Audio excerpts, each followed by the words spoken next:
Perkenalkan, nama saya Anggi Priyanka. Saya Astianula Sofiar. Kali ini kami akan menjelaskan tentang waiting line models mengenai donor plasma darah bagi pasien COVID-19. Berikut adalah gambaran dari sistem antrian kami dan alur yang kami pilih. Jadi, pertama adalah pasien akan mengantri untuk mendapat giliran melakukan pendonoran. Jika pasien mendapat giliran, akan langsung ditangani oleh dokter. Dan di sini kami menyediakan 4 dokter untuk melayani para pasien dalam pendonoran plasma darah ini. Setelah itu, pasien akan berlanjut ke tahap selanjutnya, yang tentunya sebelum melanjutkan ke tahap selanjutnya, pasien harus masuk ke dalam antrian kembali. Data yang kami gunakan dalam penelitian ini ada 5 jenis, yaitu lambda atau rata-rata kecepatan kedatangan, mu atau rata-rata kecepatan pelayanan, lama operasi sistem antrian dengan satuannya orang per jam. Sedangkan ada juga cost service dan cost waiting dengan satuannya Rp1.000. Nilai rata-rata kecepatan kedatangan pasien yang kami tentukan adalah 8 orang per jam, karena kami mempertimbangkan pasien yang akan bersedia untuk mendonorkan plasma darahnya belum tentu akan sangat banyak, sehingga kami memperkirakan dalam 1 jam terdapat hanya 8 pasien yang akan datang.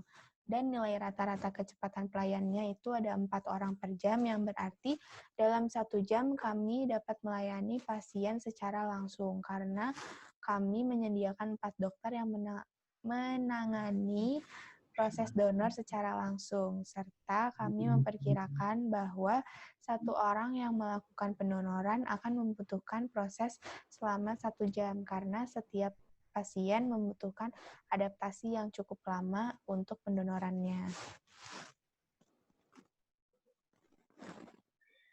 Cost service yang dikeluarkan adalah 400.000 per jam, karena kami memiliki 4 dokter, sehingga per orang mengeluarkan 100.000 per jam. Jadi 100.000 dikali 4 orang dokter menjadi 400.000 per jam.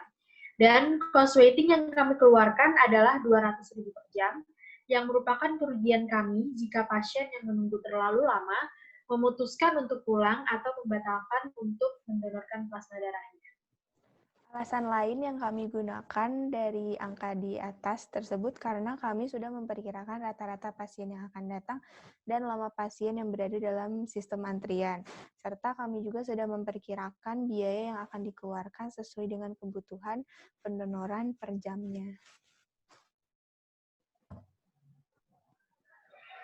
Di layar telah terlihat hasil perhitungan semua biaya, waktu, dan jumlah yang kami hitung menggunakan form QM.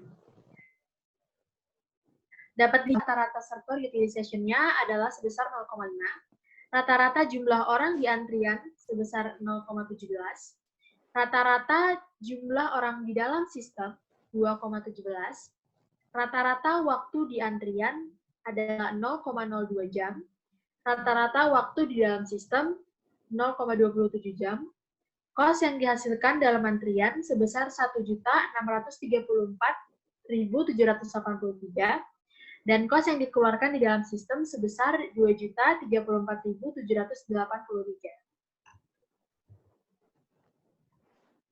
Model yang kami gunakan dalam penelitian ini ada multi-channel single phase, di mana pasien mengantri untuk dilayani. Setelah pelayanan selesai, pasien mengantri kembali untuk proses selanjutnya. Sedangkan model kedua yang kami gunakan adalah multi-channel multi-phase, di mana pasien mengantri untuk dilayani. Setelah pelayanan selesai, pasien tidak perlu mengantri lagi dan dapat melanjutkan proses selanjutnya karena ada beberapa server yang dibuka. Alasannya kami memilih multi-channel single phase itu karena biaya yang dikeluarkan lebih murah daripada multi-channel multi-phase, karena tidak perlu membuka banyak server untuk pelayanannya, sehingga tidak perlu mengeluarkan biaya yang lebih banyak.